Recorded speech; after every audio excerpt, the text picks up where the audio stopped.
2 दिन के बाद पूरा देश उन शहीदों को, उन क्रांतिकारी वीरों को, जिनके कारण हम ये खुशी मना रहे हैं, और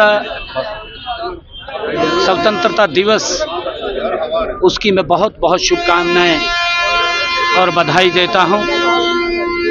और हम सबको ये संकल्प भी लेना चाहिए कि हम उन क्रांतिकारी वीरों को, उन शहीदों को तो याद करें, उनके परिवारों की भी चिंता करें।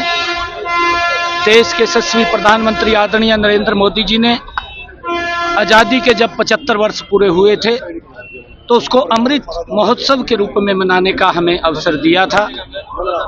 आज हर व्यक्ति हर घर के ऊपर तिरंगा वो लहराए, हर व्यक्ति देश प्रेम की भावना के साथ जुड़ता हुआ वो नजर आए, और इस महाअभियान के साथ जुड़ करके आज देश के अंदर तिरंगा यात्राएं, उन शहीदों को नमन, जिनके कारण आज हम खुली हवा में सांस ले रहे हैं, आज लोग कर रहे हैं। और मेरी अपील भी है सभी से कि आदरणीय प्रधानमंत्री जी, आदरणीय जगत प्रकाश जी नड्डा ने एक आह्वान किया है कि हम हर घर तिरंगा, हर गली हर गांव तिरंगा वो लगे, उसका अभियान चले और उसमें अपने अपने घरों के ऊपर हम स्वयं तिरंगा लगाएं, ये अपील करते हैं। मुख्यमंत्री जी, 14 अगस्त को विभाजन विभीषिका स्मृति दिवस मनाने का आह्वान प्रधानमंत्री ने 15 अगस्त को किया था, उस पर क्या कहेंगे?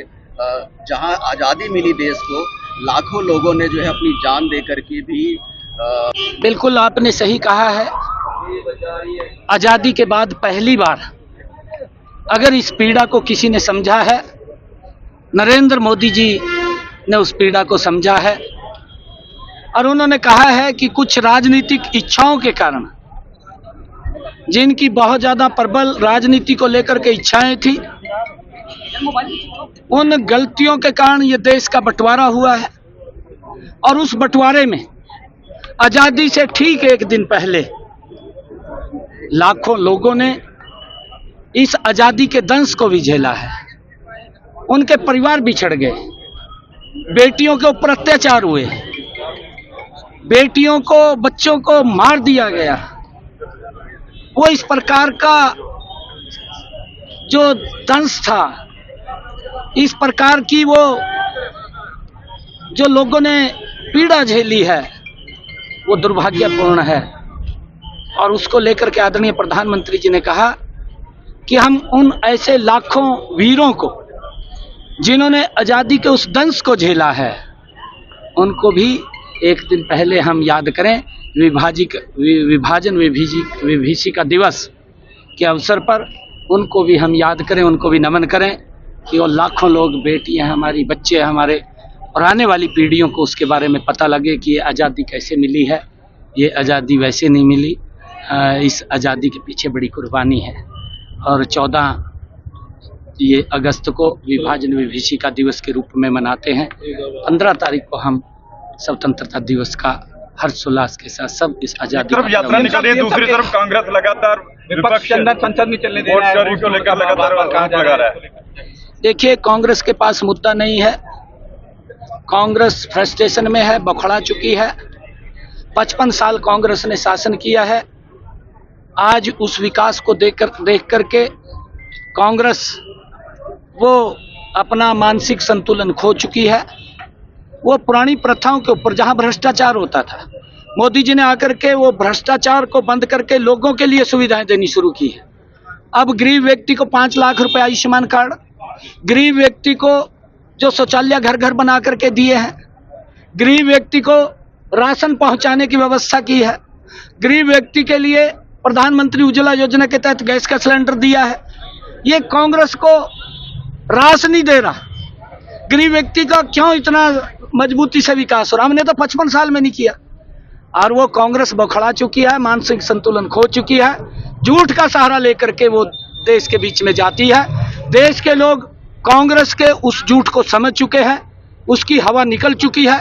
पहले इन्होंने कहा कि जब भी चुनाव का रिजल्ट आता था ईवीएम को दोषी देते थे कि ईवीएम खराब है, और फिर कहने लगे कि अगर मोदी जी तीसरी बार बने तो संविधान को खतरा हो जाएगा। राहुल बाबा और इनके इंडी गठबंधन के साथी वो पवित्र संविधान, डॉक्टर भीमराव अंबेडकर के पवित्र संविधान को लेकर के शान शान घूम रहे थे। लोगों ने विश्वास नहीं किया, मोदी जी को नॉट आउट तीसरी बार देश का प्रधान सेवक बनाया। हरियाणा में भी तीसरी बार सरकार बनी और अब कहने लगे कि वोट चोरी हो गए। मैं पूछना चाहता हूँ, हुड्डा साहब भी राहुल के साथ वाजमा लेकर बात कर रहे हैं। मैं हुड्डा साहब ਨੂੰ कहना चाहता हूँ, अरे 10 सीटा थी हुड्डा साहब, जो आप 300 से 400 से 500 600 700 1000 10 सीटें थी उससे जीतते हैं। हुड्डा साहब अगर कहीं ईवीएम में कोई गड़बड़ होती तो फिर आप जीतता नहीं थे, वो भी साफ हो जाता। क्यों गुमराह कर रहे हैं? इन्नू राहुल गांधी नु समझाओ, किसी तांत्रिक से इसको दिखाओ, इसका दिमाग ठीक रहे। ये तो काम करें कि राहुल को किसी तांत्रिक के पास ले जाएं और वो तांत्रिक इसका इलाज करे, नहीं झूठ का कोई इलाज नहीं देश ने देख लिया।